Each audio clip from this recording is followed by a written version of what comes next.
Hello. You scared me. Hi. Oh, that was quite loud. I'm sorry. I'm very excited. Hello. I don't know why I felt the need to hold down push to talk to wave, but I did. Oh, well, that's nice. Maybe you were hoping for a more verbal wave? Communicating the sign Anyways. language. Yeah. Welcome to Riff and Ravel, everybody. To those of you who are new here, words are going to be good tonight. We're five friends who play D&D as many Fridays as we can. There's going to be goofs and battle and lots of roleplay. And I'm Callie. I try my best to keep this show on the road, but sometimes I'm not so good at that. Let's do roll call. Joe, why don't you lead us in? Hello, everybody. My name's Joe. I play Hi, Joe. Hi, Joe. Hi, Travis. Hi, Dave. I play the dwarf Braddock. He's a fighter, and he is everybody's favorite little murder boy. How many people has he killed in this campaign? Murder boy or murdered boy? Murder. Okay, good. Wow, Dave, there you go. Hi, my name is Dave, and Hi, Dave. Hi, Dave. I play the background burps in Callie's microphone, and also the elven wizard called Bravo Quarks, who desperately would like to take a long rest right now. Yeah.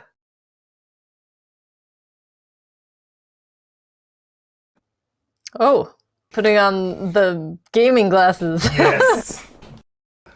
Hello, I play Carrion, the group's druid. He talks like this usually. And my name is Travis. Alright, screw you guys too then. Hi, Travis. Hi, Callie.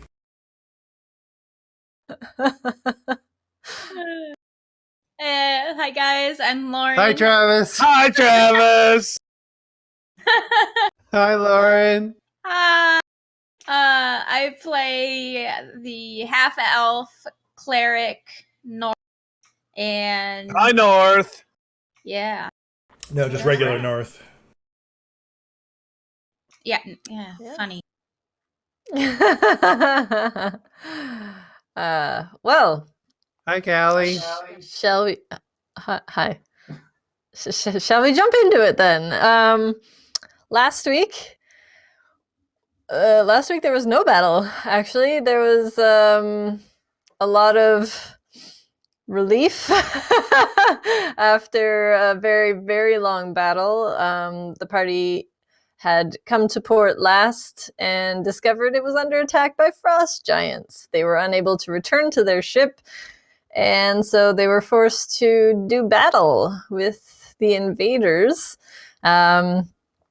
After some close calls and harrowing battles, they managed to defeat the leader of this raiding band and managed to convince the remaining giants to leave based on their battle prowess. Is that what that was?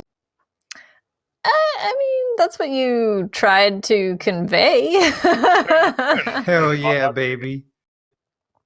And so in the interim, after the giants made their way out of Port Last, the party tried to learn what they could about the giants in Port Last, as the town had been attacked twice in a month or so. They tried to gather some information, and Captain Zhao and Noga went to collect some additional... And Kirga went to collect some additional supplies, as the captain agreed to take Kirga all the way to Waterdeep with the rest of the crew. however begrudgingly, this was contrary to what she had wanted in keeping the girls safe. So that was where we'd left off. You guys had visited the town records, town hall record, and discovered some things. Whether they're helpful or not is yet to be determined. Is there anything else you guys would like to do before you make your way back to the ship? Yes. Okay. So before, what are we doing now? You've just left the records hall with a new book, and that's all that you told me you were doing. So you're outside of that building. Okay. Is everyone sort of gathered round? Sure, yeah. I got my shrub in a bottle. Okay. Well, Bravo would go, "Oh, well, yes. See, it seems that well, the giant that we all took part in slaying had a little bit of coin on his person. So I've taken the liberty of relieving him of that coin. But team effort. So I've divvied it up, and Bravo would sort of like the word that I'm reaching for, I think, is like proffer. Is that a word? Proffer. Well, yeah. Okay, he would like forcibly put his hand like outwards towards everyone and be like, "Yes, well, this is each your share," and he would give everyone 3 platinum. Cha-ching. I mean, we'd all be aware of what platinum is, right? Oh yeah. Okay. Is it the circle one or the triangle one? Oh, or is it that last one on the bottom? PP, platinum pieces. Oh, I can't really see it. Okay. I give you all 3 PPs. That'll be great. That'll be great when we need to cast things like solar beam, or some really good PP moves. Mhm. I just saw my health points and it made me go. Yeah, you're pretty low. Don't make short jokes. Not funny. Thank you, Bravo. Almost called you Braddock. Thank you, Bravo. I suppose we should use this to resupply. Though I doubt many of the shops are in much of a state to receive us or do business, but I suppose we can look. The health potion that Braddock gave me some time ago came in quite handy. Yes, well, I suppose a little goes a long way here. Perhaps savvy for a rainy day and all that. Yes. Yes, I suppose that could do as well.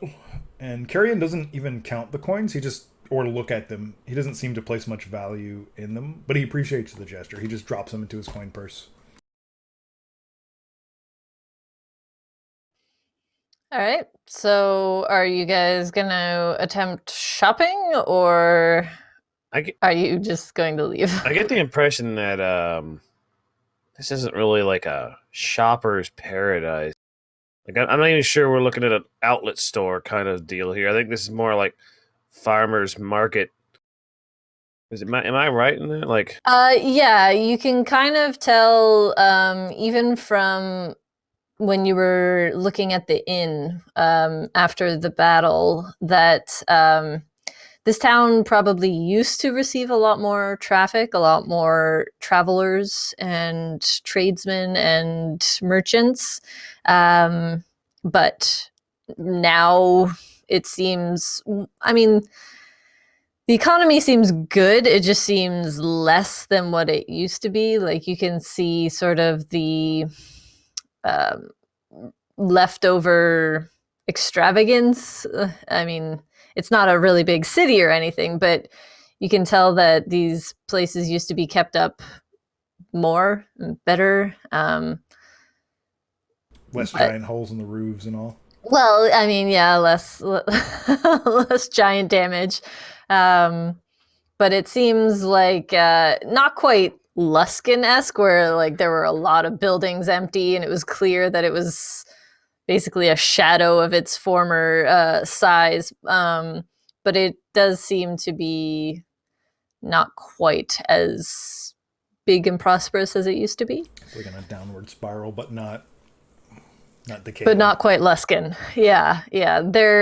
They've seemed to have reached like a level point between that. They still have the quarry and healthy fishing economy, but they don't seem to receive as many travelers.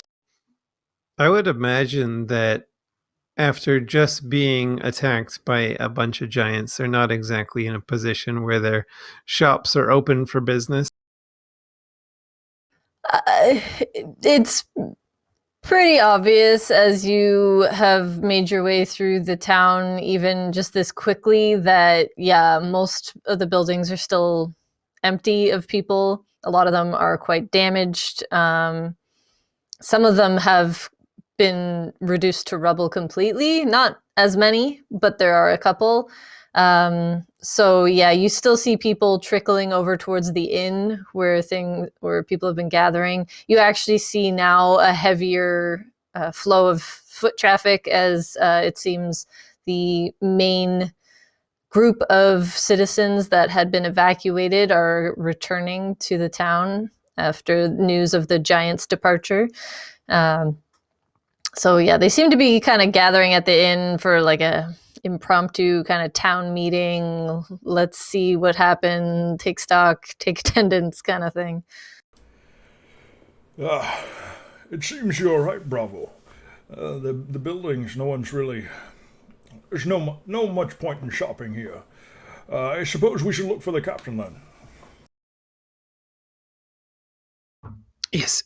Well, perhaps at the docks then. Yes.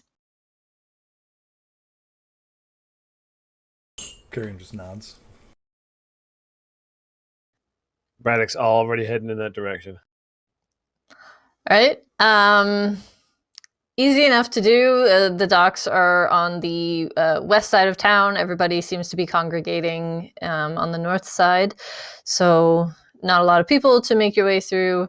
It's very quiet here. The people seem to be either in shock or like resigned to their situation.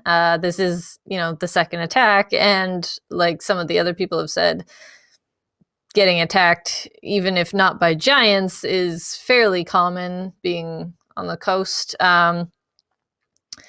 But these seem to be a hardy people, and some people are already like digging through the rubble, trying to pull things out, put things together.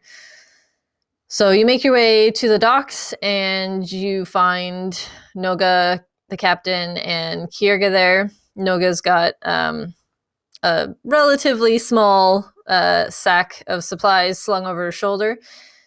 Kierga's sort of sitting on the dock, paddling her feet in the water. And you can see still the large footprints in the mud on the shore there that was churned up by all the giants moving about. But there's no sign of their ship. The fog has finally lifted. You can see the sails of the foam splitter out at a safe distance. And the captain is preparing the little rowboat, and she sees you approach. Ah, did you find what you were looking for? Found a bunch of dead giants.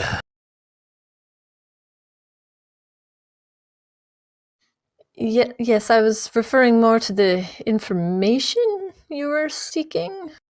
Nope.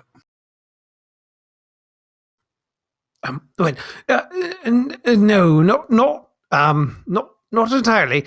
But however, I did find a book that proves promising, and perhaps eventually I might be able to use some knowledge within these pages to further our uh, uh, understanding of the things in the world.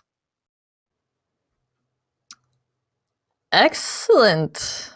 That's wonderful. Bravo. Are we prepared to depart? Yes. Oh, yes, please. All right, so you all load back into the rowboat, which is not super snug, but it's cozy for all of you. And Noga begins rowing you back towards the foam splitter, and quick enough, you manage to get back to the ship. You all climb back aboard, and the captain immediately begins shouting out orders to Wrath to get the ship underway. Noga heads below decks to sleep, as she is also quite injured. But otherwise, the rest of the day is yours. There's really only, a few hours until evening anyways. But if there's anything you'd like to get done before you sleep, then now is the time. I think North is probably just gonna go to her hammock, and she's definitely going to take all of her stuff off and take her armor off, and kind of like feel around and see. And since it's been so long, she wonders like if it's gonna scar. Where did it all go? For some reason, the background doesn't seem to be loading. Uh-oh. I can see the Oh, bottom it's down of the here. ship. Scroll down. Oh, there should be another one. Just a Oh. moment. Keep talking while I fix this. And she feels like she'll probably have a scar from the slash across her chest, mainly because she just wasn't able to heal it. And she's gonna go back into her journal and start like writing and reading, a little.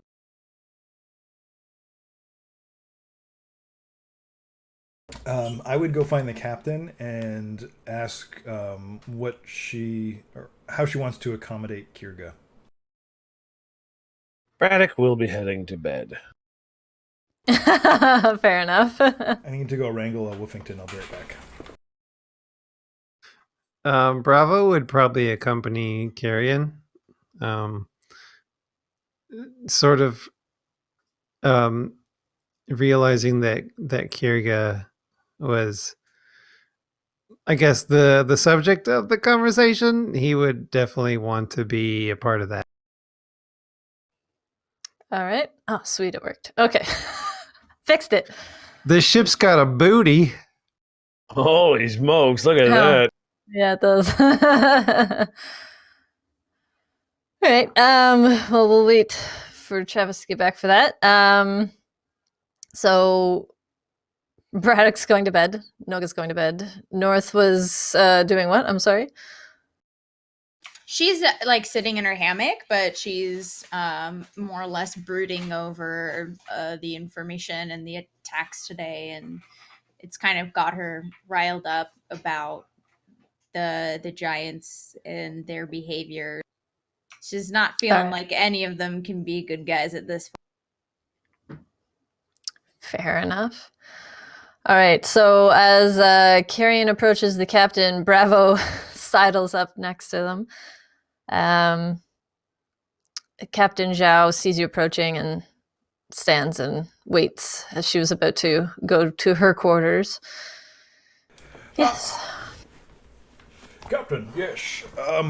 Where would you have the little one bunk? The baggage area is rather damp. Well, unfortunately, this is a ship. Everything is quite damp. It's a hazard of sailing, unfortunately. Is there a Best spare I can hammock? do. I can have Wrath check and see if we have any spares. At the least, we may be able to rig something up out of spare ropes if there are any. She is small enough that we may be able to make that work. Thank you, Captain. And Bravo would sort of like insert himself in the conversation. Like, yes, well, if need be, I don't need a hammock for sleeping. The child could take mine. Fair enough. That is a rather easy solution. If you are all right with that, Bravo, then that could be arranged. Yes. Of course, yes. Well, how about this then, Bravo? You don't sleep as nearly as much as the rest of us. I need to keep watch still. You can use my hammock to sleep while I keep watch. Oh yes. Yes, wonderful. That would work. Yes. Excellent. Well, unless there's anything else, I'll take that as a no. Good evening. Okay. She retreats to her cabin and at some point during the evening, Pearl actually makes her way around to each of you and to Noga. She's got her some supplies, some needles and thread and bandages and things like that. And she comes up and she's like, "Oh well, Noga just oh well, she was in a state and said that each of you were quite messy as well." She looks at Bravo and is like, "Well, you look quite fine, actually." So that's good. Yes. Good for you. All right. And then she looks at Carrie and is like, "Why?" That's all right, Pearl. Thank you. I can take care of myself. It's just the robe needs a good cleaning, and then I'll be right as rain. Oh, all right. Well, I've got lots of practice sewing up flesh. I'm sure I could sew up the robes too if you want me to have a go at them. In the meantime, I guess if you need me, I'll be tending to the others. Yes, I know Braddock could definitely use that attention. All right. I believe him and North were down under, maybe catching some shut-eye. I'll see if they're awake. Okay. I'm glad that you're all relatively okay. Whew. Yes, thank you. So she hurries off below the deck and makes her way back to the hammocks.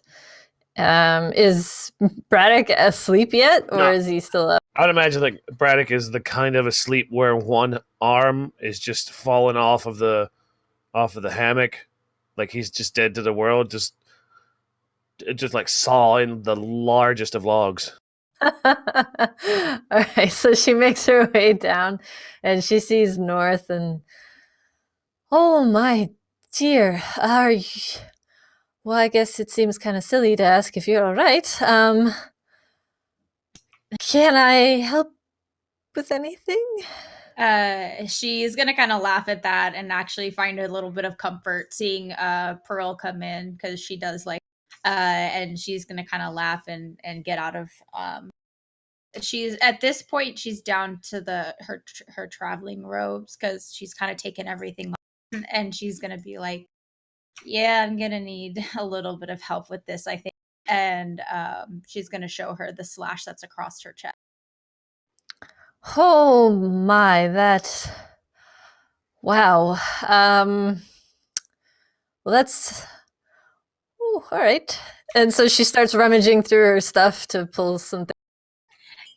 North kind of laughed and then said, I wish I was able to repair it myself. Is it gonna scar badly?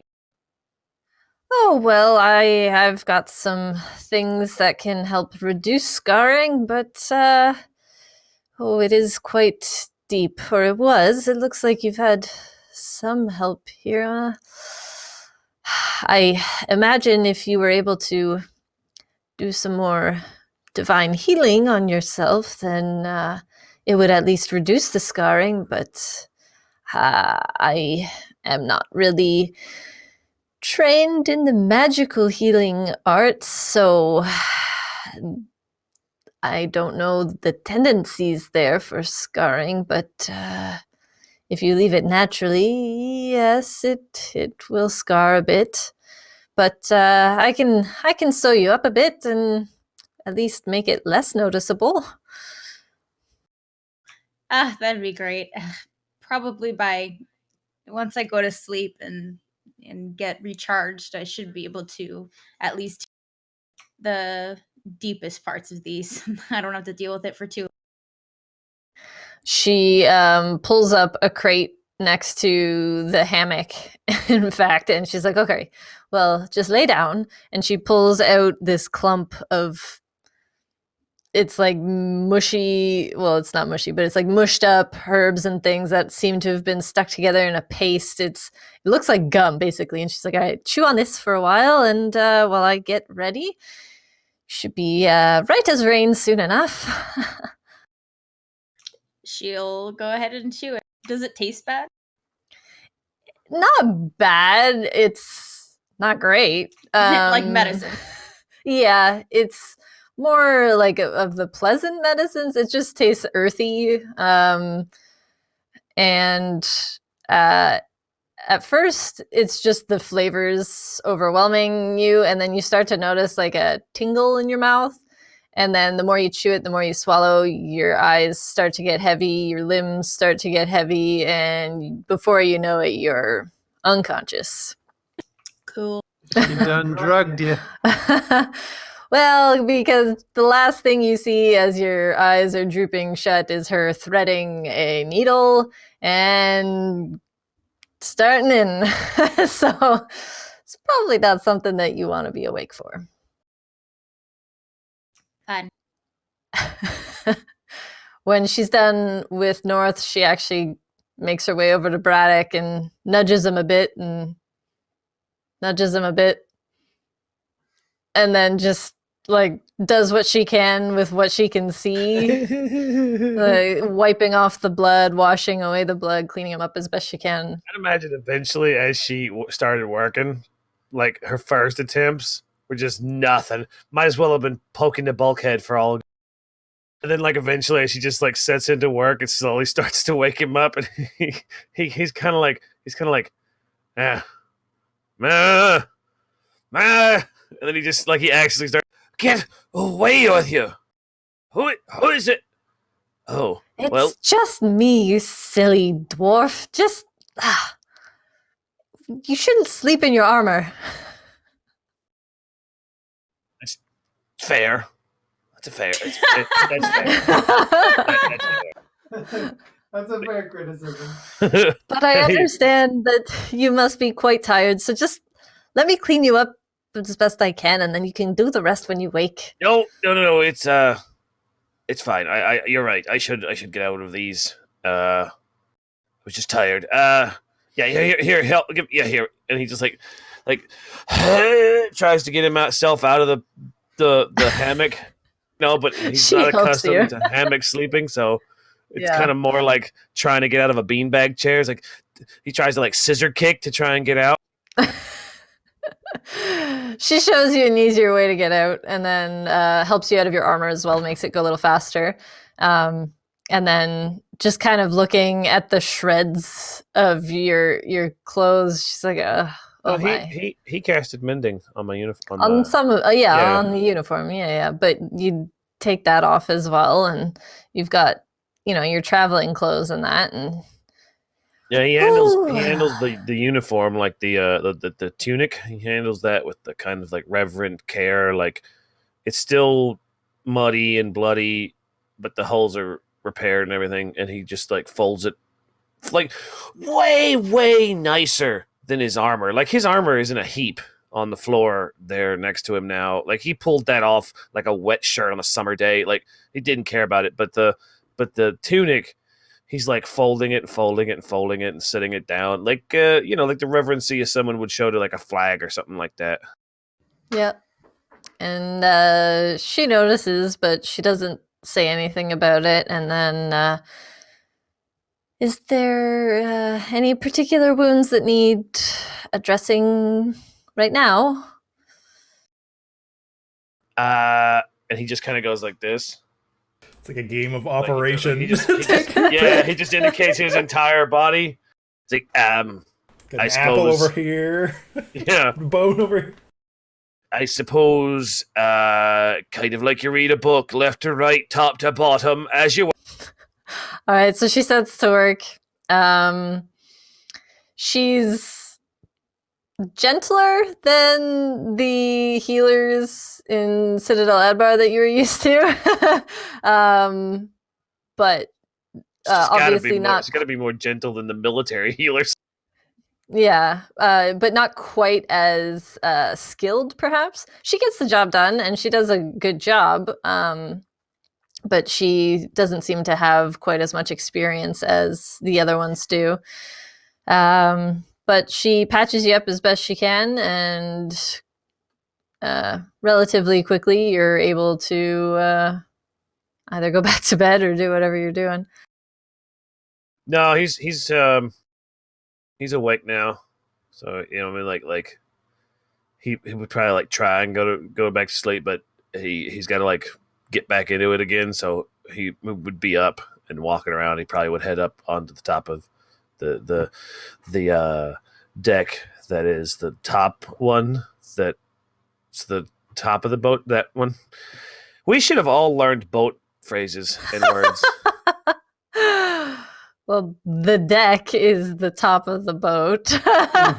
You had it, and then you second guessed it. Stuttered over it. Well, what I was doing there, a little behind the scenes up into the controlled madness that's up here in my head, is I really didn't want to say poop deck, and now I've just ruined that. You did. Yeah. We know you I did. mean, It's poop fine. deck's an actual thing.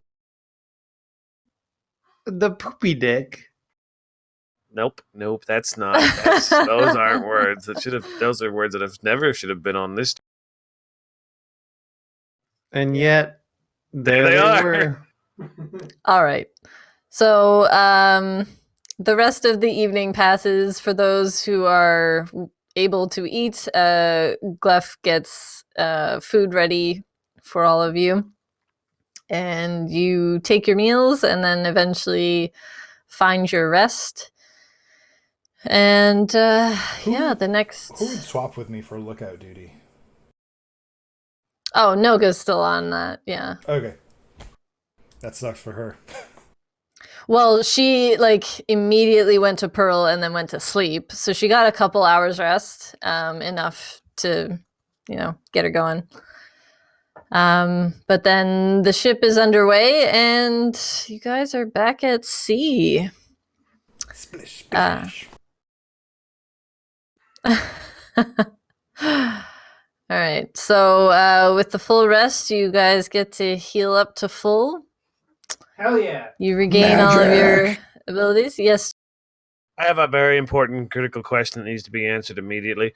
While Travis is on, while Carrion is on duty, does he see dolphins? Does he see dolphins jumping into water? And is there enough of a few for him to be able to form a polymorph ability off of dolphins. He only has to see it once. Can our druid now polymorph into No, a dolphin? I gotta like study it. Like, I can't just be like, Polymorph is different than wild shape. Yeah, can you do that? Can you wild shape? No, there's no dolphins. No. All right, let me just update my journal. Cannot. He can, however, take the form of a limo horse. Oh, That that's was right. not a it's beast. magical. Yeah. He tried. He tried what is unfortunately, by no. himself. He's up in the crow's nest, just like poof, poof, poof. Almost falls off. Somebody comes in on him half horse, like one ear and like the left side of his face is a horse. Get out! I'm practicing. All right. Don't look at me. So you all regain your spells, all your abilities, healing, hit dice if you'd spent any. I don't think you did because you didn't have a short rest. All right. So as the next day dawns, you are all expected to go about your duties. I mean, I know some of you are quite injured, but you're feeling much better today. And time to get back to it. So, Bravo, your buddy Quarrel, he Best buddies.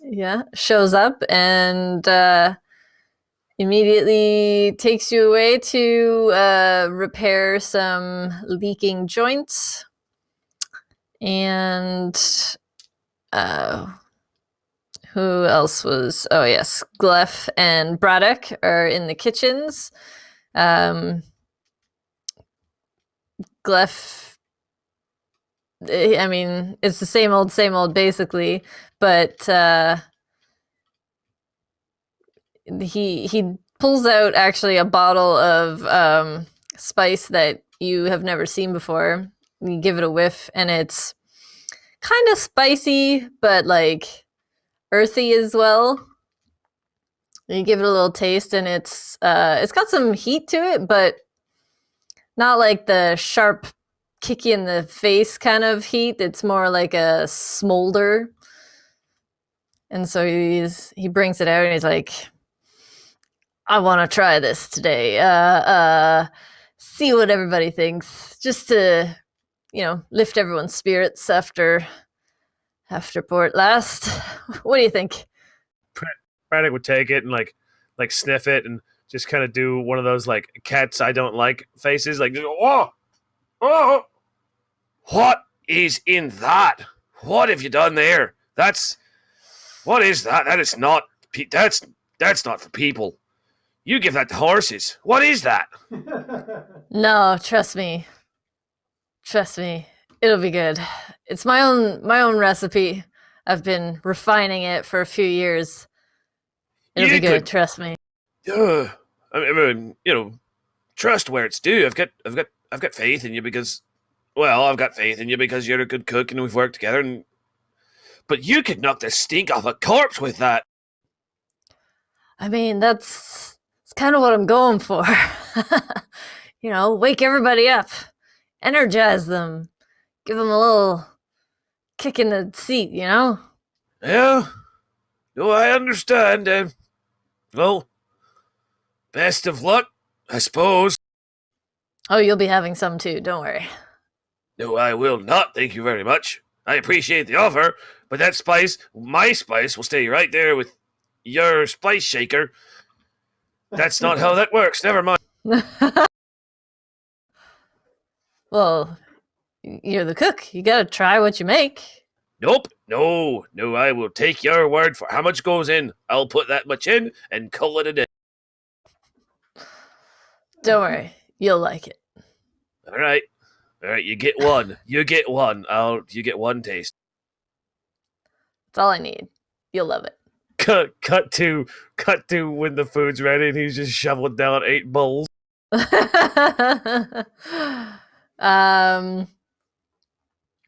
And then we have North, with Sorn at the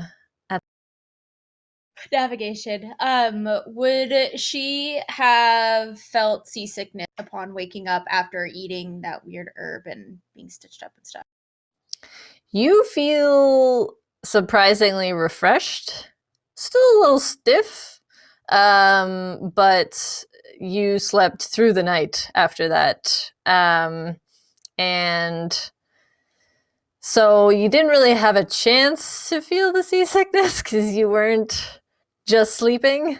But as the morning comes and you're back to it, you weren't really away from it long enough to be detrimental, but you can sort of feel like the queasiness trying to get hold, but you were already getting over it, so it's not nearly as bad as it was. It's almost not even noticeable unless like you really focus on it.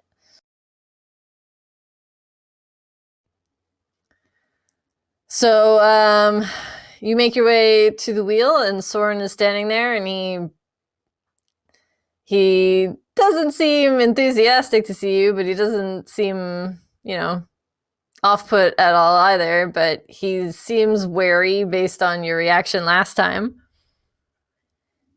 Yeah. She's just meekly walking up. You could tell she took her time walking towards the stairs, up the stairs, and then as she approached him, yeah, she's definitely like still tension, but nothing happened last time, so she's not like afraid. It's just now tension.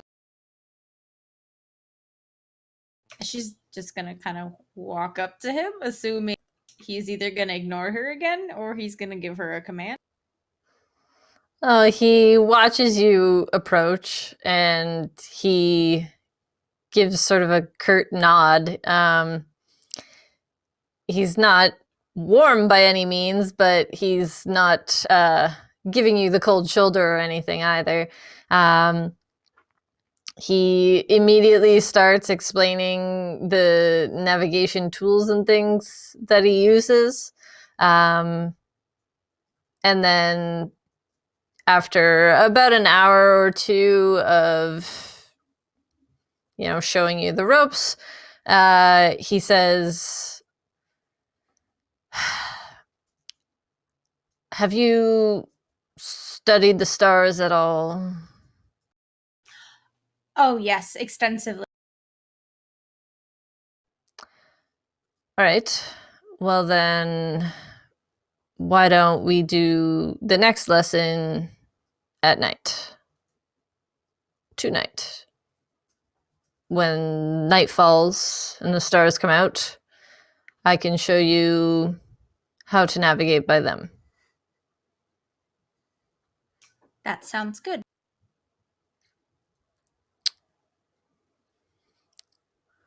Okay.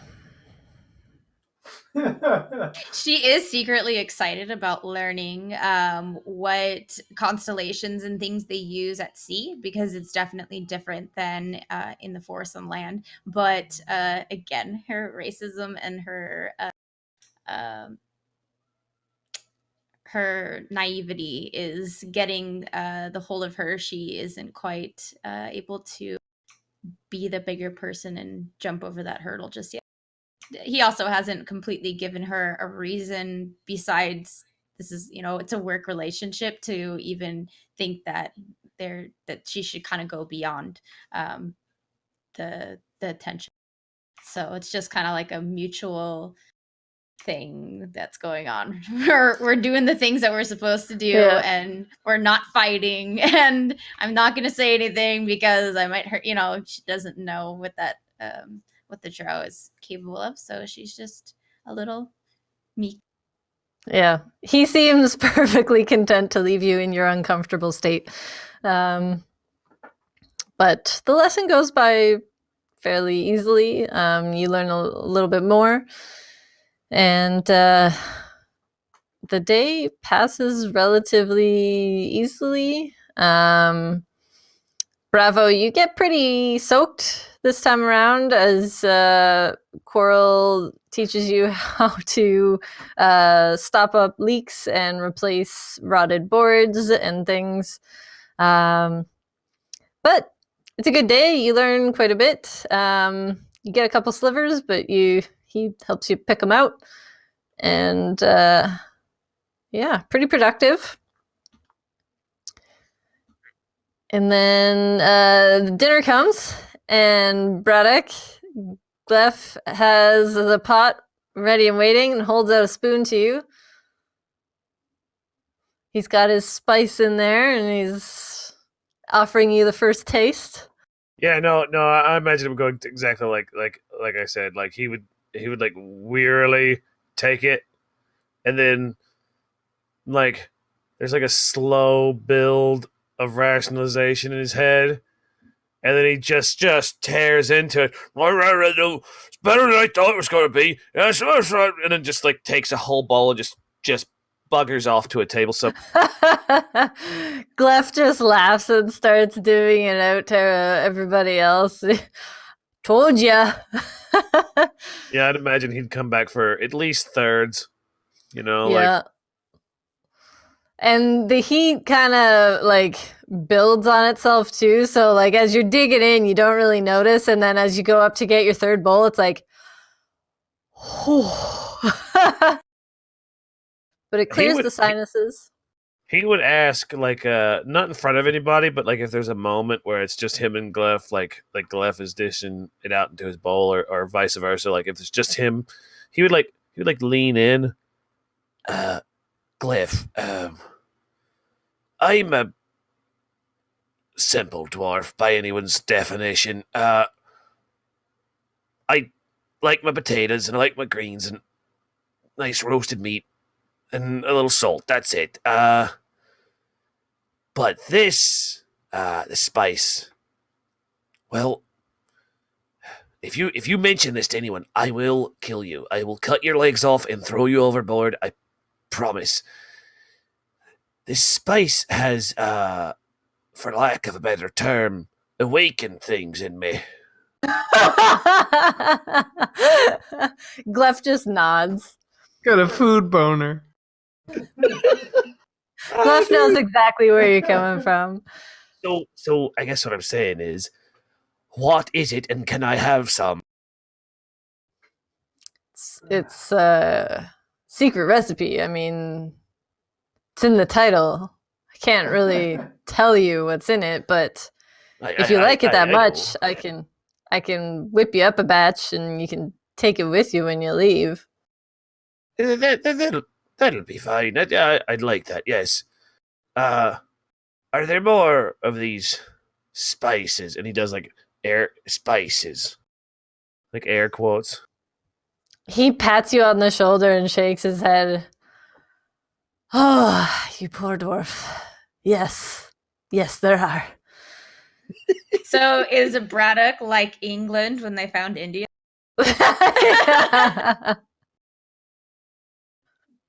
What is this deliciousness? Yes, food is far more exciting than just sustenance. It's good. I'll teach you some things.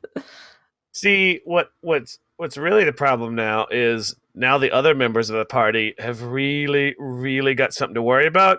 Because now that Braddock's going to start using all these spices, he's just going to start experimenting with like just like dandelions and nettles and cattails, and it's just going to come up with like a dirt. Who knows? Might be wonderful. Don't know. Here, try. I mean, Don't worry. You've got two nature people. That is not edible. Do not put that in your mouth. Fair.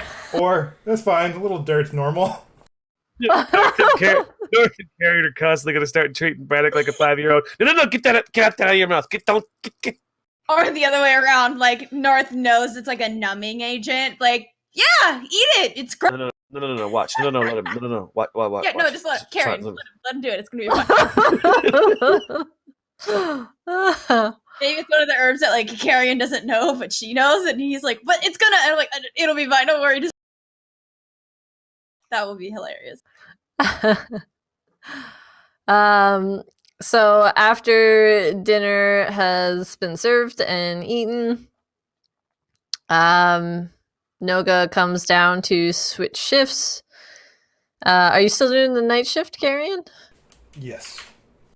Yeah, okay. So she comes down to switch shifts, and as night is falling, I think during the day, because he doesn't really do much except like wake up and whatnot, he'd probably teach Kirga about the High Forest and tell her stories about it and get her familiar with it, since that's where she's off to, and tell her about Druidism and all that stuff. and she likes hearing about it. For the most part, she has trouble even like imagining that because all she has known is Luskin. So even really like a forest is rather foreign to her. But she seems pretty excited to see it, and Oh yeah, he would definitely use his little plant in the Sorry, I'm looking at you on my screen and not on my camera. It's just like so habit. Like I gotta look at the person I'm talking to. put me under your camera. Everybody Oh, technically literally is, but it's like what I slightly did. off. Right. So he has his little shrubbery in his empty healing potion bottle, and he would use Druidcraft and make little leaves bloom on it as he's telling her about it to demonstrate, what you can do as a druid and how nature works and all kinds of fun stuff.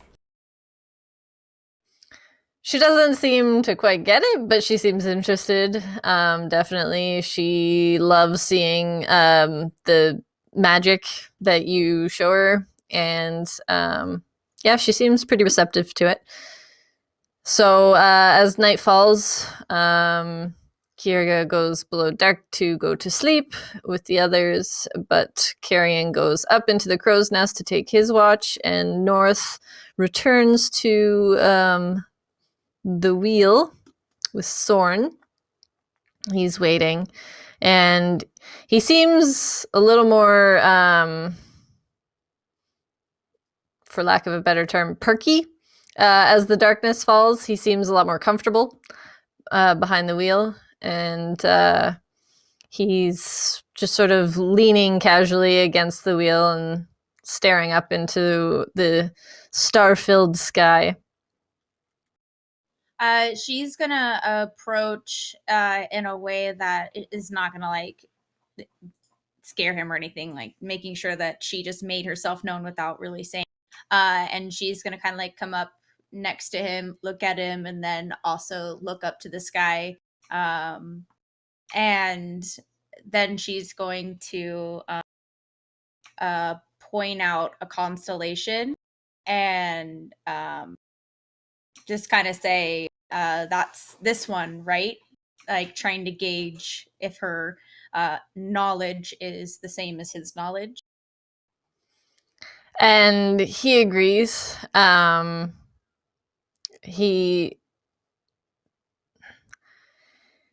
seems quiet, even though like he's been quiet for the most part in your meetings. He seems more like pensive, just sort of lost in thought.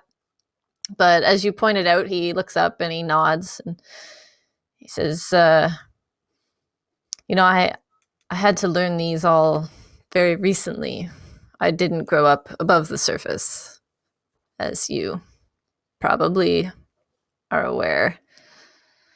But Because he's a dragon. Yes, Dave, thank you. but these were the first lights I saw when I came to the surface. Didn't know what they were or what they meant. It all seemed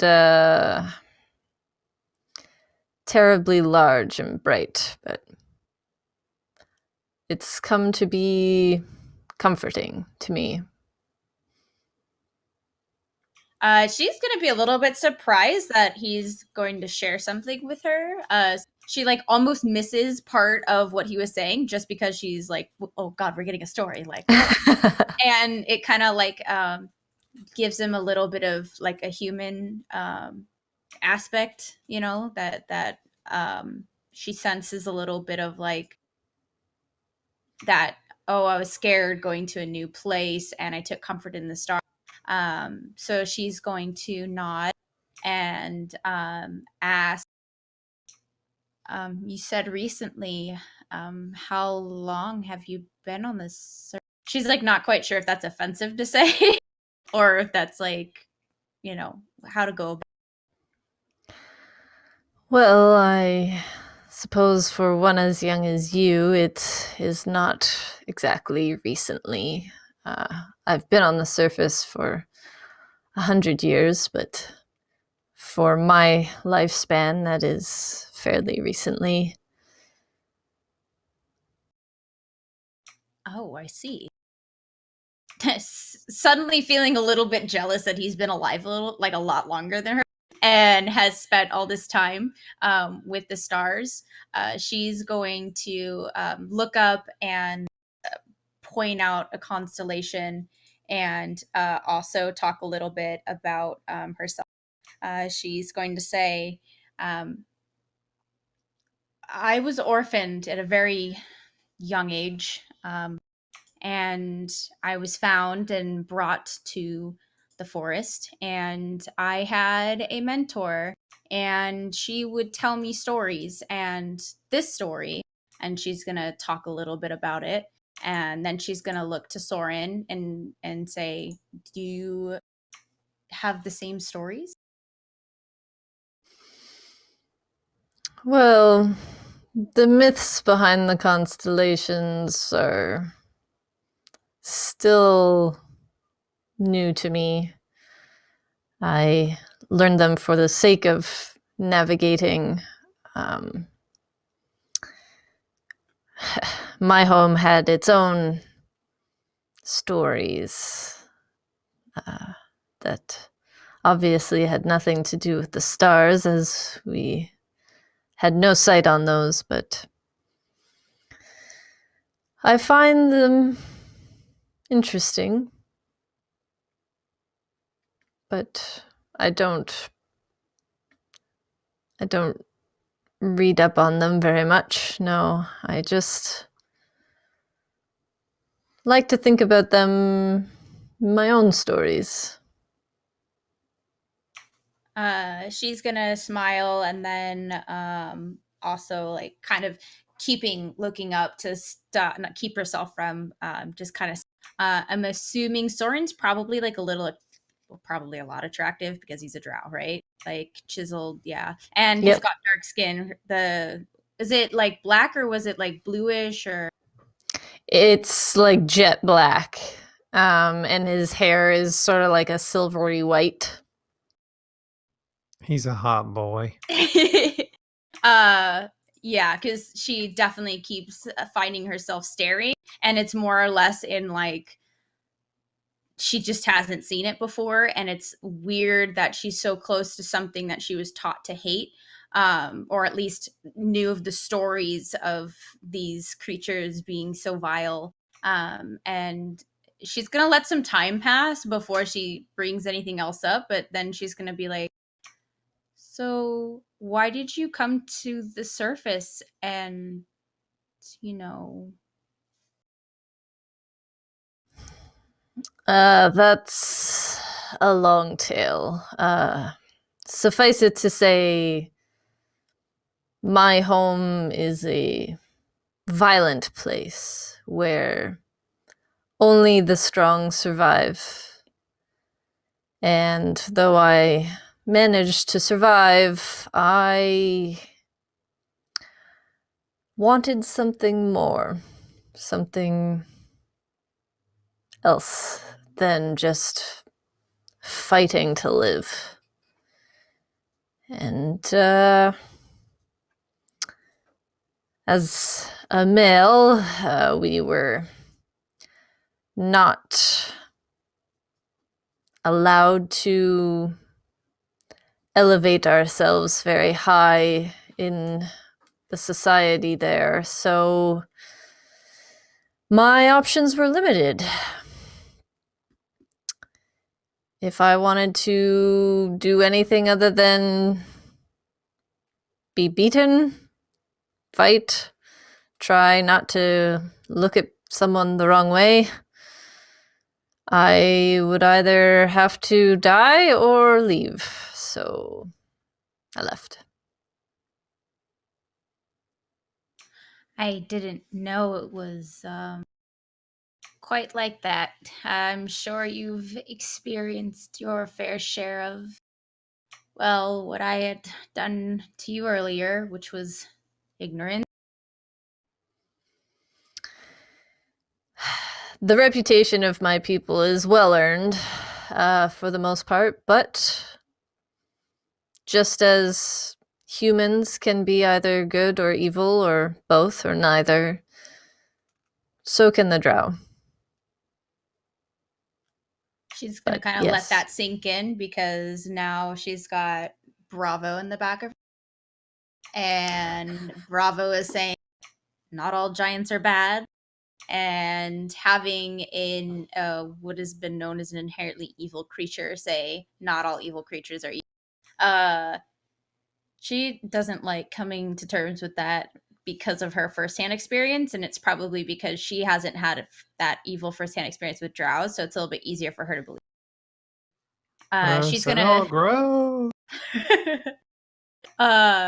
So she's gonna let that silence kind of drop off, and she's gonna kind of shift and say, it's not the first time I've heard that, but it's still sort of hard to come to terms with when you've only experienced bad things from certain.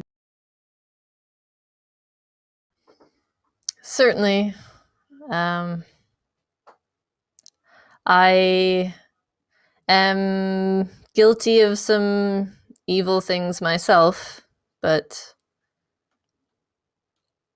I think we are what we choose to be. So why do you choose to be here? Well, though we go to busy cities and ports, most of our time is spent here on the ship with the same people.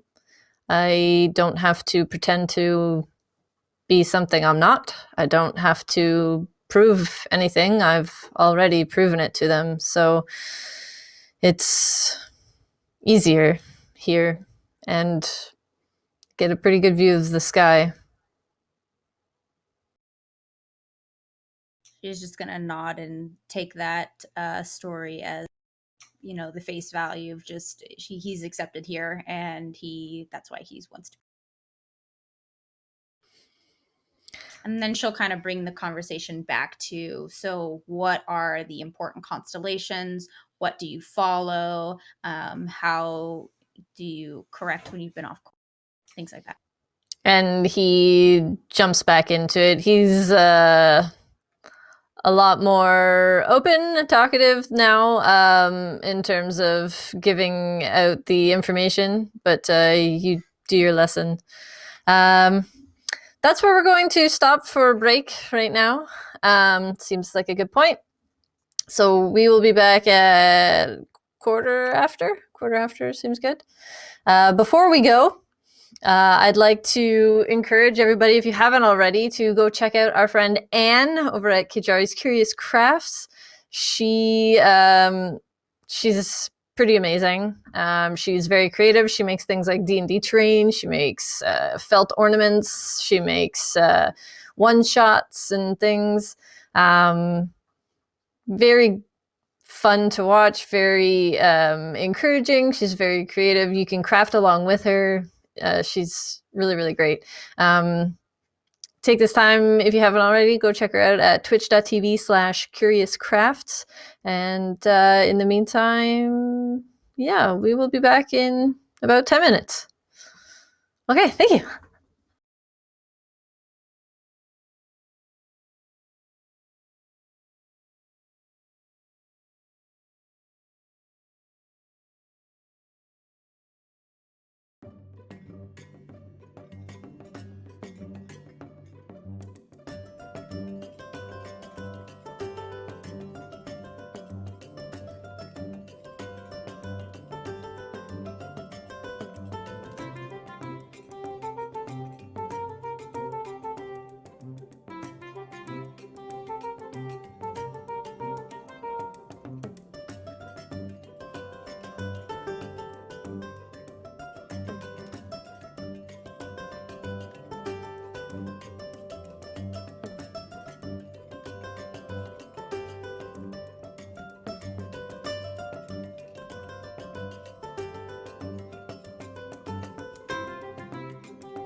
Hello, everybody.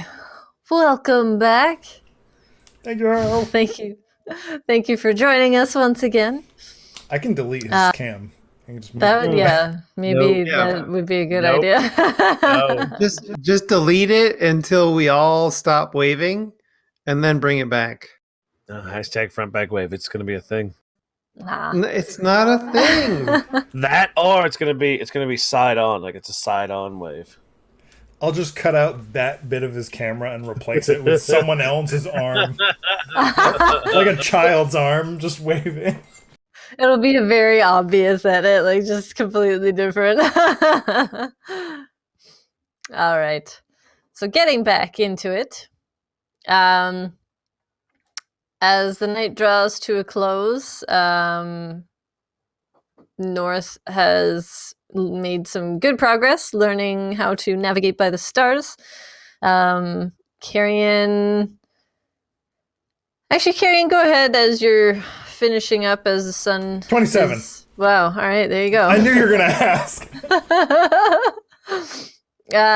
Natural 20. Okay, well. It's a very clear morning, dawn.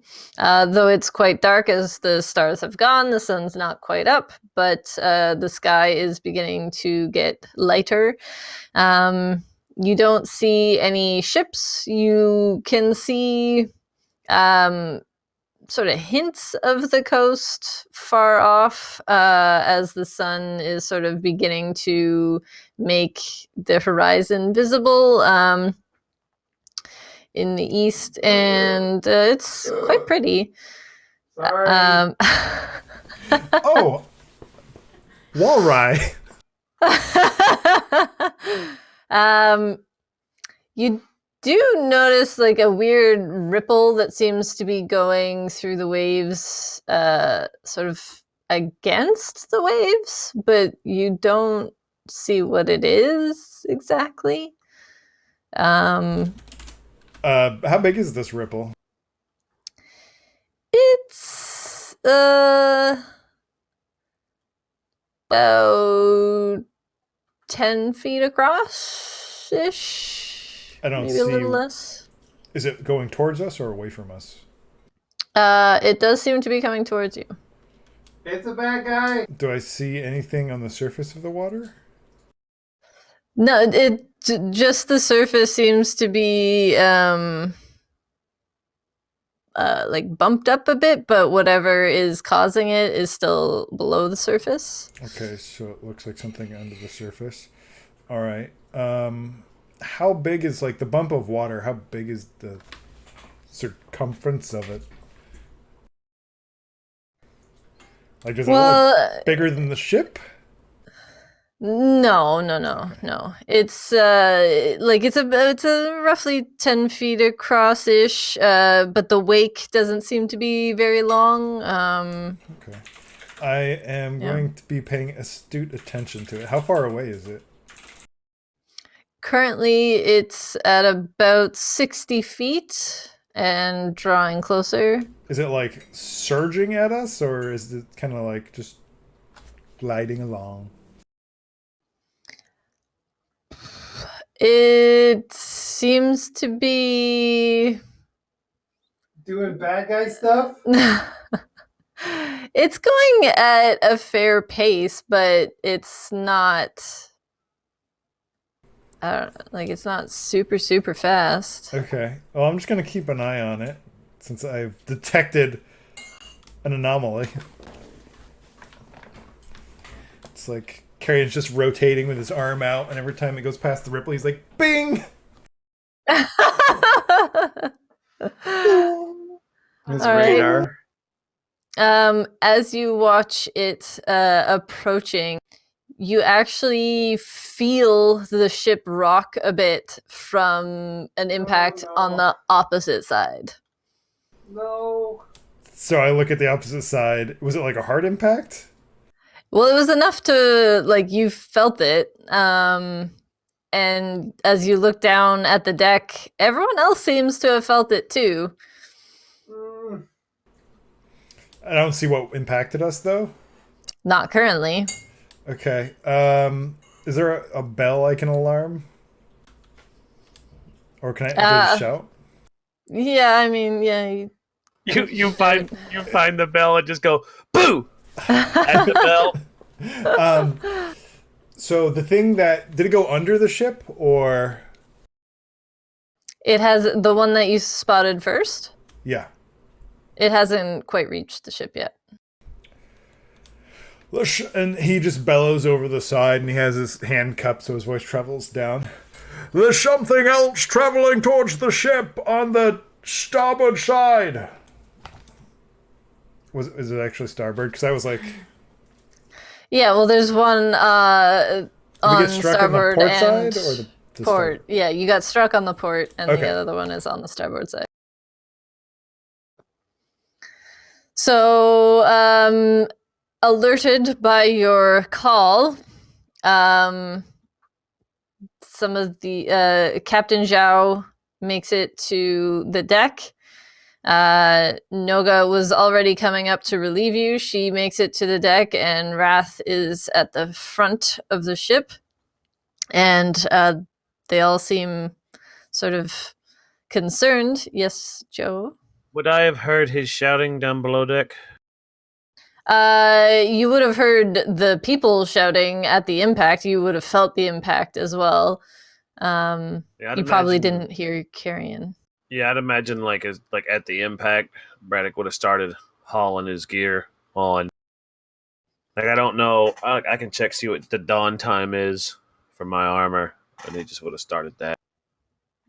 All right. So we'll say you're at the stairs there. And all right, so as everyone's sort of trying to figure out what's going on, you see the first movement that you spotted approach the ship and hit it on that side, and the ship lurches a little bit again. Nothing drastic, but you definitely feel the impact. Like nobody's getting knocked off their feet, but it's definitely noticeable. And nothing crested the water, nothing broke the water surface. They're still under the water. No. Do I Yep. see any other things? I'm just looking all around the ship. Do I see anything else headed towards the ship? Make another perception check.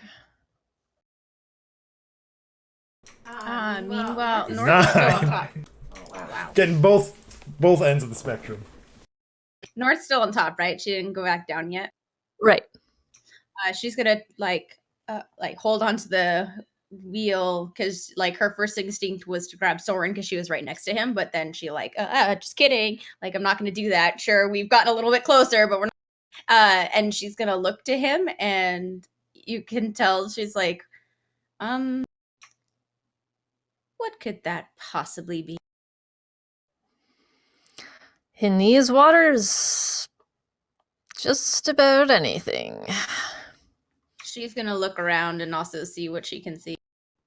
All right, make a perception check.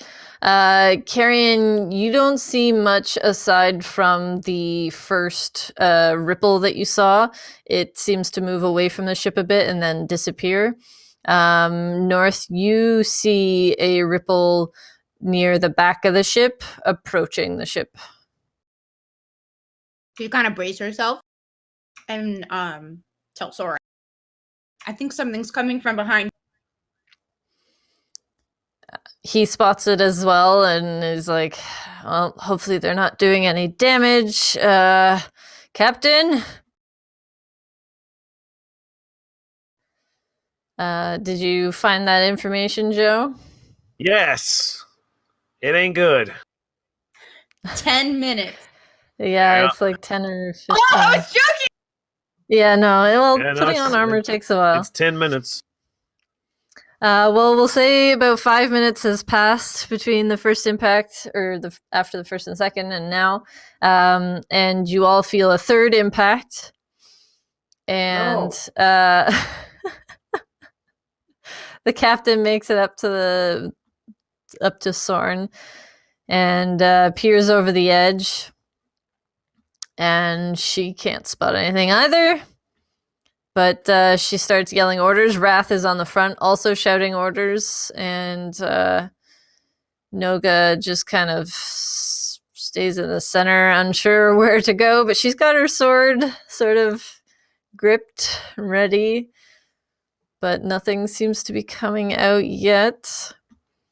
And then Braddock, as you're finishing like the last clasps on your armor, a fourth impact hits, and there's sort of a quiet afterwards. Yes, Dave?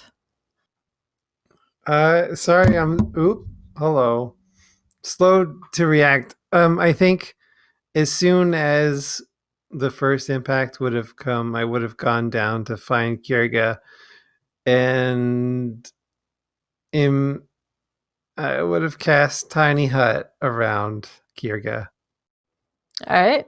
Oh, she's up here. I will move her. I did not notice. Or wherever Kierga is. Yeah, well, she would not have been quite awake yet, as it's like just before dawn or just at dawn kind of idea. So yeah, she would have been below deck. So yeah, you would have had time to do that. So as you're finishing that up, Braddock's finishing putting on his armor, you feel that fourth impact, and then there's quiet. Are there any birds? Make a perception check, looking for birds.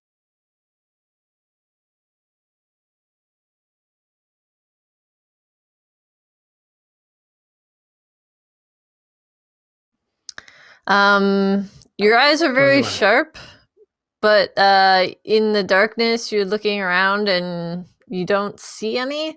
It might be kind of hard to spot them as it's still kind of dark out, but you think maybe it's a little bit early for them. Oh, I rolled a 21. Sorry, guys. I rolled pretty high, and there's no bird. So what she wanted to do, she kind of is looking, and then she wanted to try and see if she could talk to one of them using speaking with animals to see if they could get her some specs, and maybe they knew what it was, but that's not gonna happen.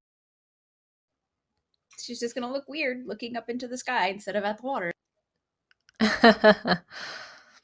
Well, there's a quiet, and everyone just kind of like sits and waits and is looking out over the water.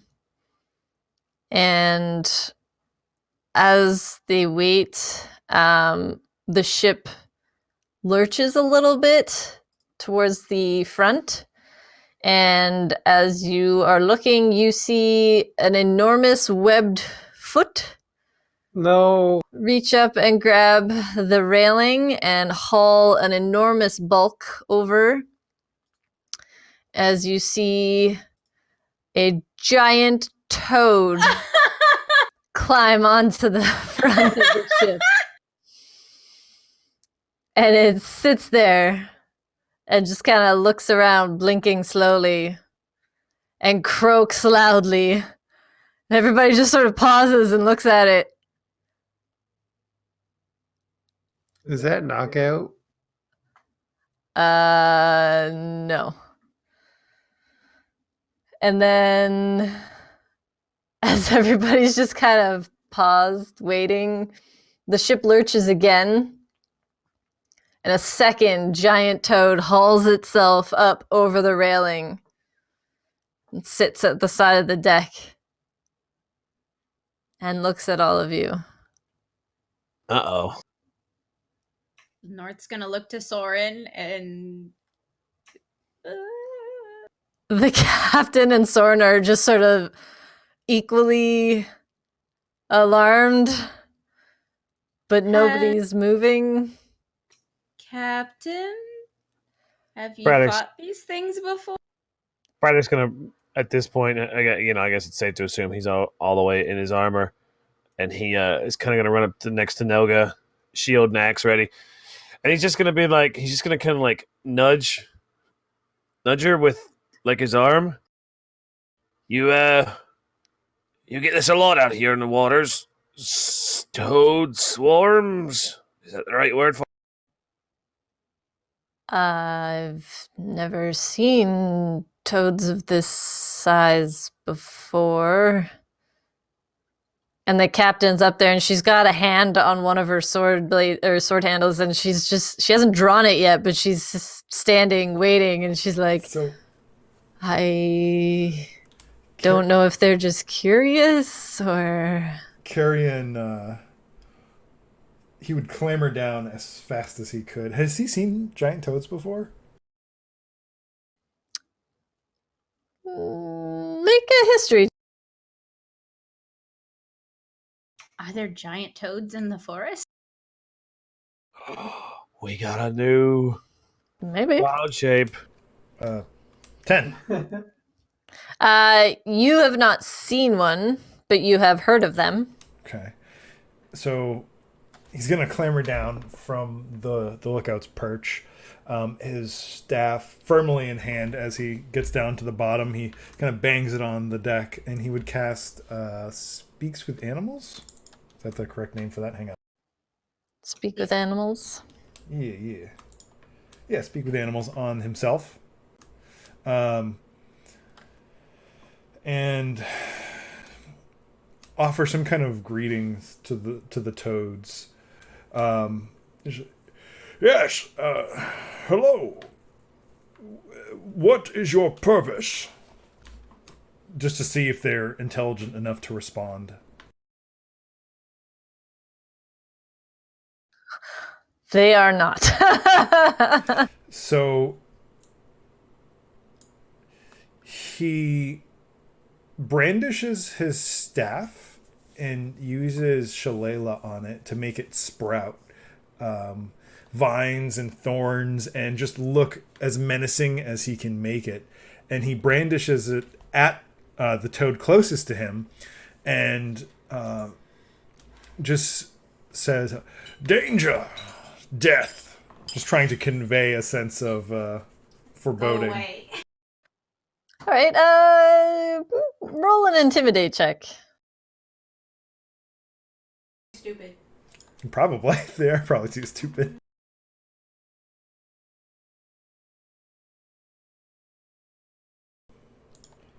$13. It seems to like recoil a little bit from you, but doesn't leave the ship. Brandon's gonna try to like reach out and grab the back of Carrion's football jersey and like pull him, and but while he's doing, is like, best come back here with us, Carrion. We don't know what they're about. Yes, well, I tried to communicate with it, but as you well heard, they don't seem keen on response, though it doesn't seem immediately hostile, which has me worried. There's got to be more. We felt at least 4 impacts on the ship. So Carrion would fall back to Noga and Braddock, but he wouldn't turn away from the giant toad. All right. As you pull back and everyone's just kind of like standing, waiting for them to do something, you feel another lurch. And a third giant toad hauls itself up with a rider on its back. And this rider's skin is like a gross, nasty, bluey green covered in scales. The hair looks like seaweed, just bedraggled, hanging down. Its form looks emaciated and just thin and scraggly and filthy. And why don't we all just go ahead and roll for initiative? But I do the thing where I tell Kiriga to stay in the Yes. tiny hut. And she does. Okay. I rolled 10. I rolled 8. a 14. 15.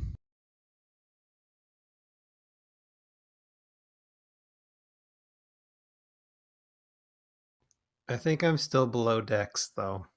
Oh, you can speak with animals for 10 minutes. Yep.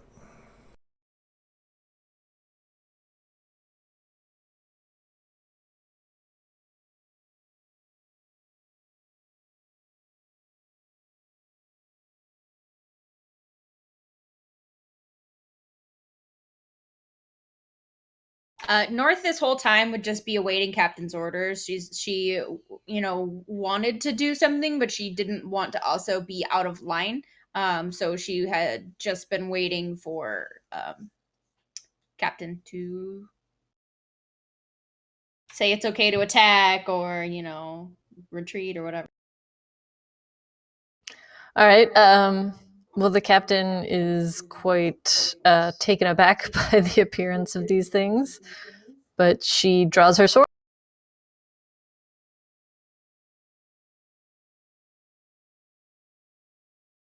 Well, good news, everybody. I haven't rolled over a 10 so far.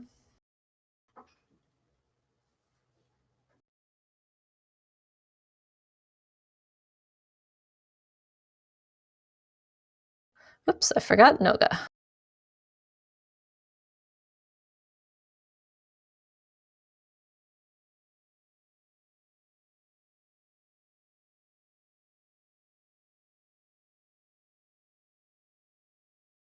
Okie dokie.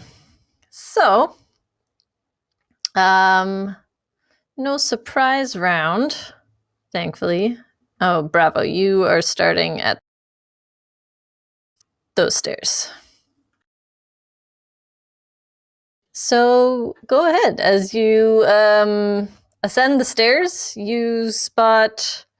Well, the first thing you see is a giant toad with a very nasty looking creature on it. Can I go on the other stairs? No, the other stairs leads to the captain's quarters. Oh. Okay. Which one do I see? This one? Yes. Well, I guess you can kind of see this one, but the first one you see is the one. Do they look like they are do they look like they have hostile intent?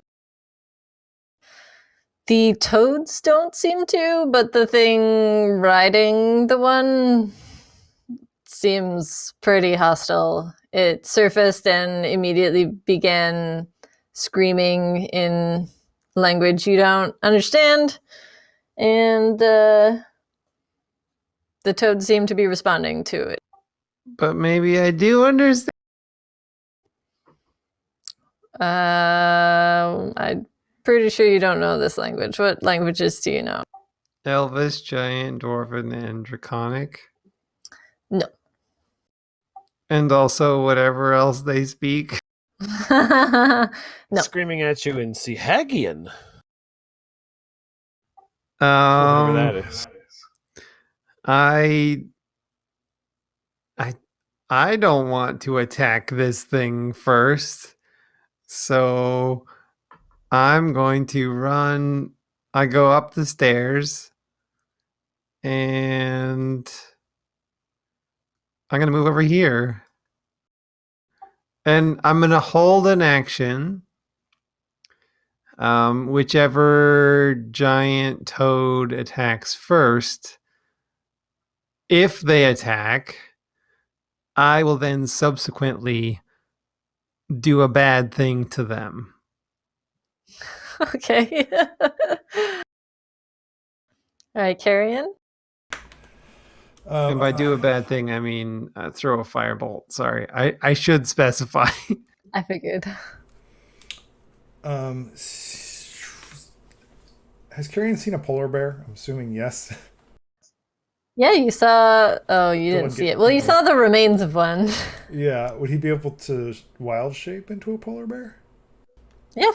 Okay. You can wild shape into a dead polar bear. Yeah, that's exactly what we need right now. I'll just throw myself off the side of the boat as a distraction. It's so tasty. Come and get me. So, Carrion would That's Bravo next to Braddock, right? Yep. All right, so Kyrian would focus probably on the toad that does not have a rider on it, someone to command it, and he would kind of step away from Noga and Braddock, and then shapeshift into a polar bear. And as he's turning, he's rah, rah, and his clothes just melt into him, which is very kind of grotesque looking because it's like all fleshy colored, but then his skin turns a black color, and then little white sprouts come out, and he starts running forward all like lumpy, I guess, like a child's thing of Play-Doh. And then he finally fully forms his limbs and whatnot and collides with the giant toad. Oh, there we go. And yeah, and goes over there. And definitely makes an attack. Which Have at it. So polar bears get a multi-attack, a one bite, and a 1 claw. So +7. Oh, I can't. Are you bite first or claw first? It says bite and then claw, so we'll say bite first since that's how it's listed. Alright. So he's gonna like try to bite in and then try to rip a piece out, and then after he does that, he's gonna slash at him with his sharp little pokey toes. Pokey toes? Yeah, sure. They are called pokey toes. That's textbook. All right, so that is his bite. That hits. It's gonna be real sad if these toads are poisonous. So that would be 12 piercing damage on the bitey bite. Here comes the claw attack. 20? Yeah, that hits. And that's a 15 in slashing damage to Mr. Toad. He's having a wild ride. All right, yes, you tear some nasty chunks out of this thing, but yeah, go ahead and make a con save for him. Damn it, I knew it! Stupid freaking toads! Oh, hang on. You're gonna get so high.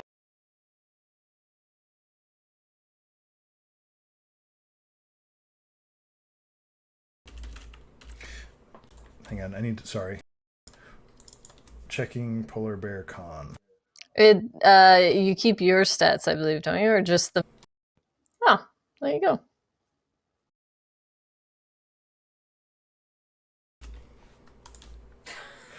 A great 7!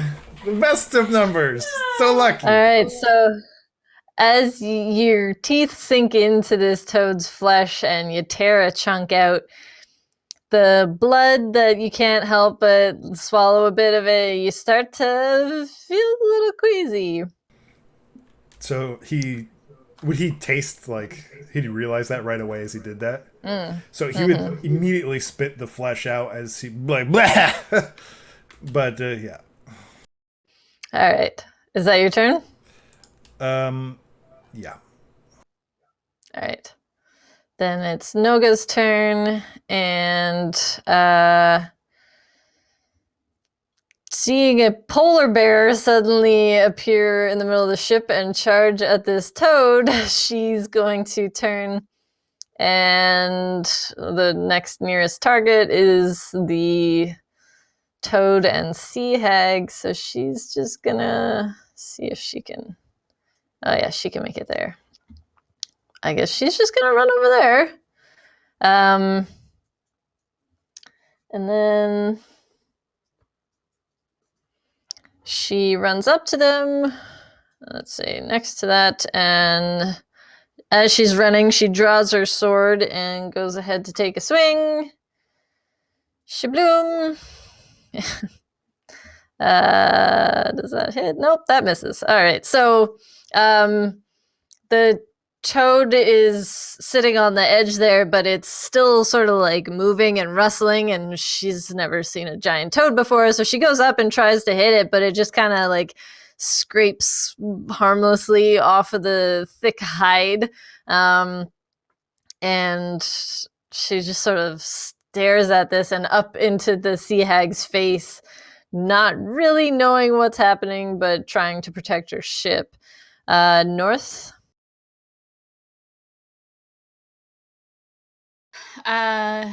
North is going to move. What's my max? 30? I don't know. Yes, 30.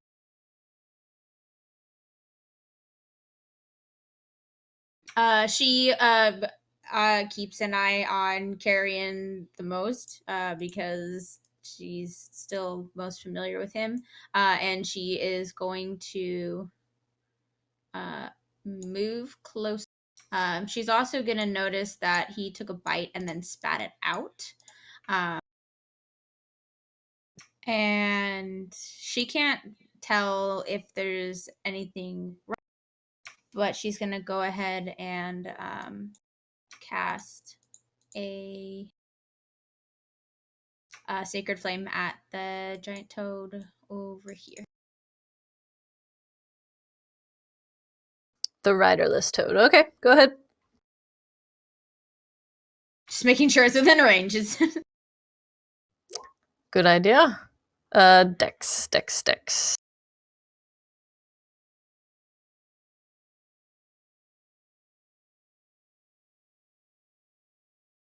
Nope, that's a fail. So it takes 8 damage, or I failed. No, I failed. Okay. The toad failed. All right, so yeah, it doesn't have a whole lot of room to try and dodge out of the way of these things, so it takes the sacred flame and it scorches its skin, and it's not looking so hot. Anything else, North? Nope. All right, Braddock, you're up. So Braddock reaches over and tightens down the straps on his shield, gets his axe up, and as he's walking towards the giant toad that Carrion's fighting, he starts issuing like commands, and so he's just like eye on the toad, but he's like, North, get with Kerriga, help her bring that giant toad down. I think it means Noga. Oh, No. no. Kierga's the little yeah, girl. Kierga's That's the right, Kerriga's child. yeah. Bravo, you're on the sea hag. You can go toe to toe for her with her. Get it off the rider and off the boat. Next priority is to get the crew members off the upper decks, and he's just about to grips with the giant toad when he gets that, and he just drops way back with his axe and tries his best to bury it right into the like skull, like face of the giant toad next to Carrion. Big target. How about a 26 critical? Let's try and confirm Ooh, that. yeah. How about hello? There it is. That's a confirmation. Definitely a confirmed Cuts hit. it in half. I'm feeling like this toad is very dead. Too bad it's almost dead. Go ahead and roll a D100 for me. Oh yeah. Yeah.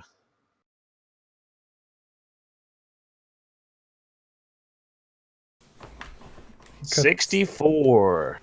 He cuts it so hard the toads and all of its lineage get split in two.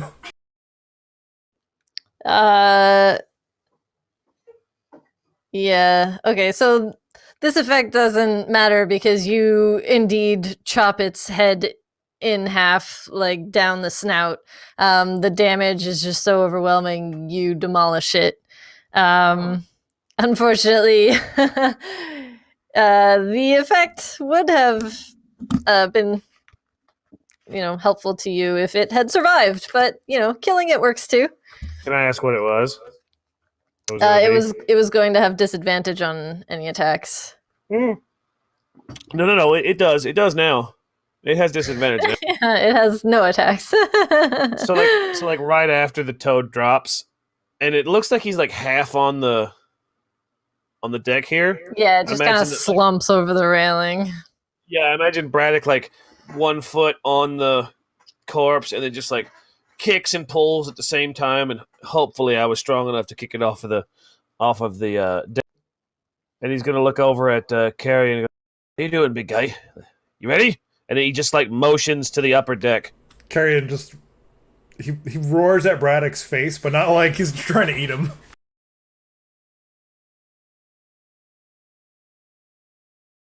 All right. So I've got. He'll just I've roar got and like slam his paws in the ground. There you go. I've got a speed of 25. That was 20. Remind me, can we break up our movement? Move, attack, move? Yep. But I can't get any more movement now that I've got the attack in, right? Like I'm stuck at my base speed of 25 because there's an attack. Yes. Okay, that's what I thought. Okay, so he's just going to take another 5-foot step and kind of like wave at the upper deck, trying to get everyone to come down. All right. Captain's turn. She sees how quickly you dispatch of the one, but she seems like she wants to join you. She has drawn both her swords, but she also doesn't want to leave Sorn, who is still steering the ship.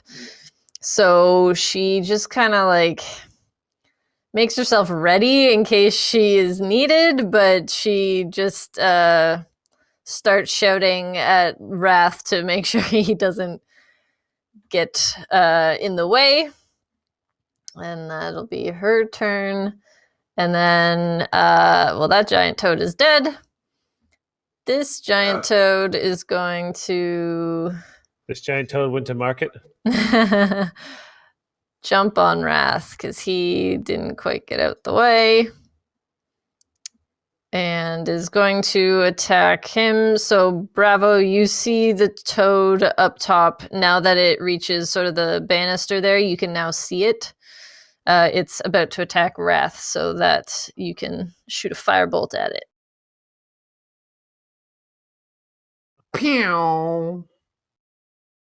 That's a hit. So yeah, 11 points of damage. So seeing the giant toad sort of spring over it's not really an easement. It's kind of like a ledge. I guess Bravo would turn and like quickly do his incantations and like a firebolt in that direction. Oh, Bravo is exactly the person to use finger guns. Yeah.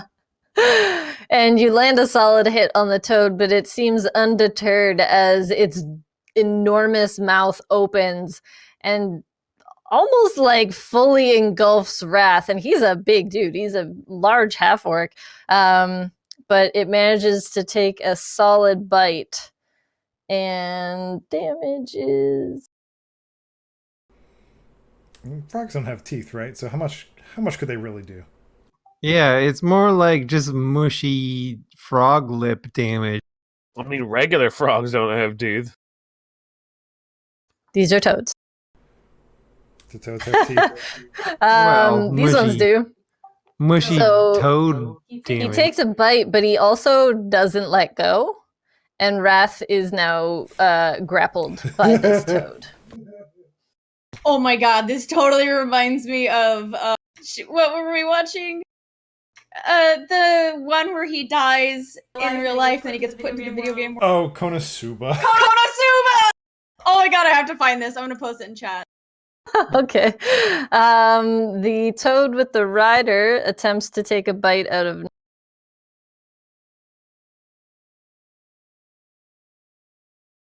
and succeeds. No! Wait, what? Doesn't deal a ton of damage, but she is also now... No! Gah.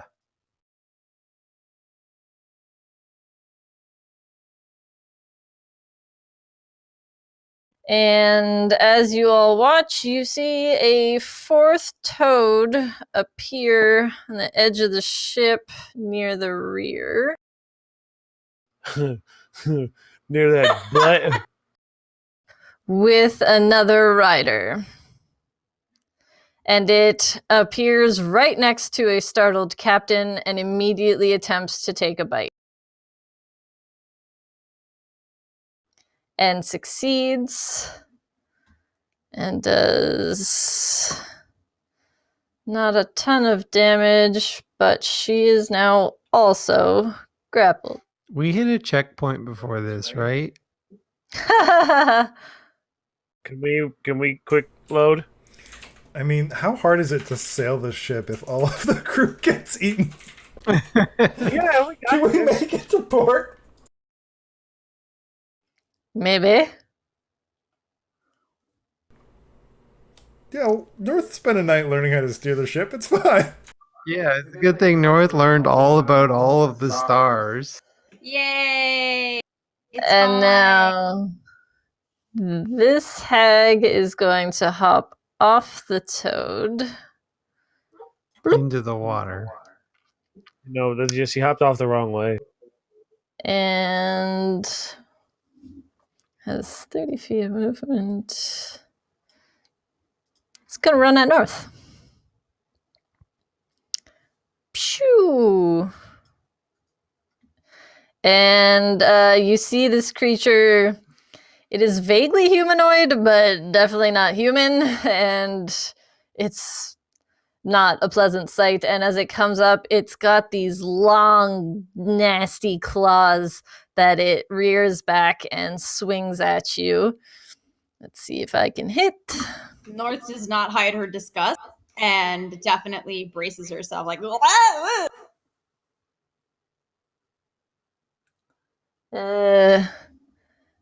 No, she misses.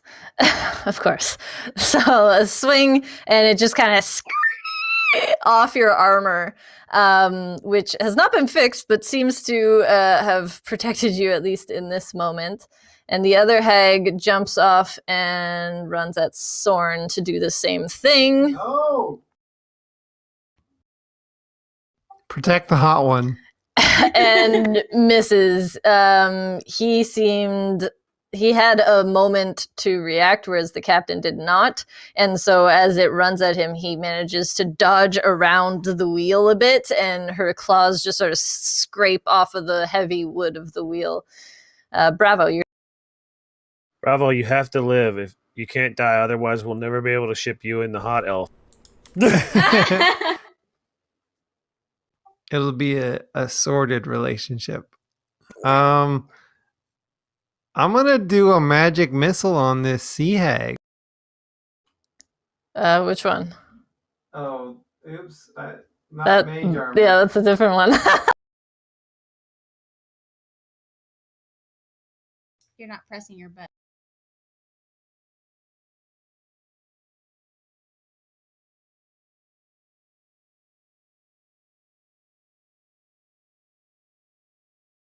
Oop.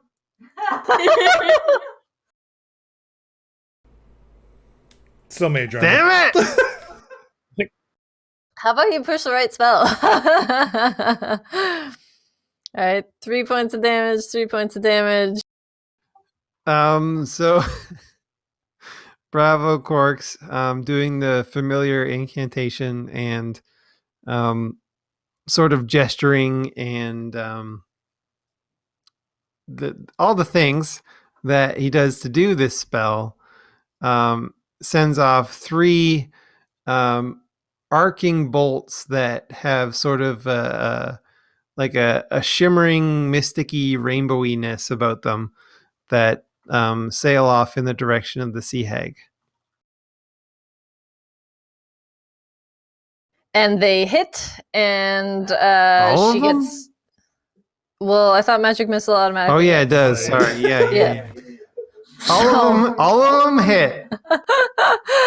So just sort of pummels into her as she's sort of faced away from you, and she turns and but it's not a pretty sight. Are you moving at all? I mean, there's nowhere good to go, so no. Okay. Carrion, you're up. Okay, so he would be aware of this, the the nonsense going on behind him, right? Yes. So, how are those stairs looking? There's a giant toad in the way, and then a small dwarf. Could he fit? Well, the dwarf pushed the Hey. toad corpse off the ship. Oh, right. It'd be a snug Big fit for my it'd be a snug fit, I imagine, for him and the dwarf up It these would stairs. be a snug fit, yes. I mean, you can step over him because you're a size larger than he is, but the stairs are not built for your bulk. Yeah. Oof. So it would be squeezing for that 10 feet. So it would take 20 feet of movement to get up the stairs. He would initially start to follow Braddock, but hearing another enemy come onto the deck behind him and seeing North get charged, he would roar at Braddock's back and immediately turn around and charge the Sea Hag attacking North. And the roar is his best way of like, hey, there's more stuff that way, so I'm going to go over there. There's only one over here. But it's just... Right. So he still has speaks with animals, and this bear looks really weird sideways. Yeah. So as he's running across to the sea hag, he's just gonna roar to all of the toads. He's just gonna roar death again, just to prove a point. Like, we killed one of you, we'll do it to the rest of you, All right. in hopes that maybe this time. All of the remaining toads have someone in their mouths, so they're a little occupied. Damn. In their dumb toad mouths. Stupid drug trip inducing toad mouths. This time he's just gonna go for a swipe attack. Okay. As you raise a paw, you feel like through your system that queasy feeling. You have disadvantage on the attack. Can I puke on it? Will that do damage? I mean, you could try, but you are considered poisoned. Alright, fine. It's a bear just full on vomits, just right on as he's on the sea hag. You're going to take damage every step until you get to a Pokemon Center. An 11. That's not how that works. An 11 does not hit. So as the bear comes lumbering up, and you feel a little sluggish, but you swing at it, and it manages to dodge out of the way of your massive paw. Seeing as it's not a toad, he is going to try to take a bite out of Crime and snap at her. All right. 21. You have to roll again because you're at disadvantage. Oh, I'm sorry. Yeah, so 19. Yeah, okay, those hit. So the bite hits. As the hag sort of dodges out of the way of the paw, you come in behind it, catching her by surprise, and manage to get your teeth around one of her legs. Do I crunch it off? No. Though she looks emaciated, she seems pretty strong. 6 points of damage. Piercing. All right. So, I mean, she's bleeding. Doesn't taste better than the toad, though. It's pretty nasty. Yeah, I'm a bear. It's fine. All right. Well, she did come out of the sea, so she probably tastes just salty. Brainy. Yeah, kind of salty. Yeah. All right. Noga is grappled, so she's going to attempt to break the grapple.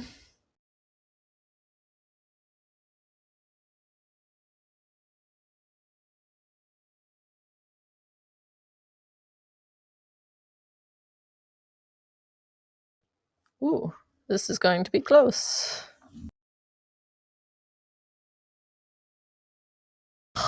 The toad beat her by 1. She is still grappled. So she struggles mightily and almost gets the jaws open, and then the toad sort of with its tongue secures its hold on her and clamps its jaws back down around her. She is unable to break the grapple. North, you are in close combat with this sea hag. It's one of the ugliest things you have seen in your life. That's saying something because you've been with Braddock this whole time. I can bless myself, right? It says bless up to 3 creatures within your. Yes. Oh, before you do that, actually, the otherworldliness of this creature is unsettling, and I'm going to need you to make a wisdom saving throw for me, please. Me too, or just her? You started your turn out of range of her, so next turn. 26. All right, you're all right.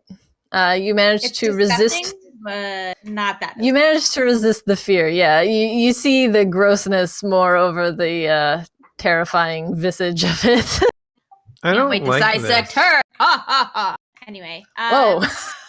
So yeah. So I'm gonna cast Bless on myself and Carrion, and it is a concentration. I bless up to 3 creatures of my choice within range. Oh, I think I can actually. Can I also do Captain, even though she's in a. If you have line of sight on her, then yeah, you should be able to see her from there. Cast it around her foot. I'll get her too. So I'll get Captain, me, and Carrion, and whenever a target makes an attack roll or a saving throw before the spell ends, the target can roll a d4 and add the number rolled to the attack roll or saving throw. Very good. And I am gonna go ahead and move. Let's see. It will get an attack of opportunity on you. Yeah. Nah, she's not gonna move. She's just gonna bulk up. Let's see.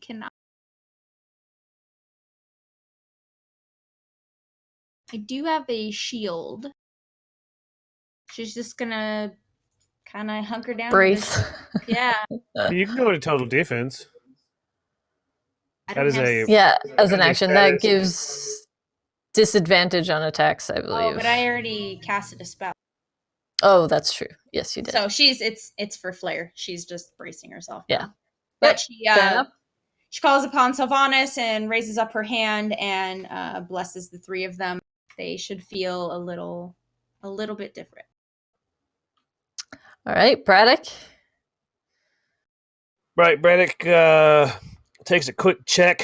He bounces back and forth looking at the deck and seeing what's going on. Then he swings around and yells at Bravo!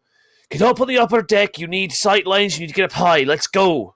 Other staircase. And he charges up the staircase that's in front of him. And he's going to rush this toad that's it's got wrath. Yep. And he's gonna attack it, but he's specifically attacking his mouthpieces, he's trying to get wrath out more than he is doing damage. Okay. He's very very short, very fast hacks at his jawline and eyeballs and stuff for mouthing people. Swing away. Nope, that one ain't gonna do. No, a 9 will miss. How about an 18? 18 will hit. For 4 damage. Take that, you big brute. All right, so you can't quite seem to you're aiming for the mouth, but it's still moving as Wrath is struggling, and you don't want to hit the half orc, and so you can't quite get the purchase on the first swing. On the second one, you manage to, but not quite as much strength behind it as you'd like, so not doing quite as much damage. Is that enough to help him? Is that enough to help him get free? He's trying to cut him loose, he cut him loose from a net.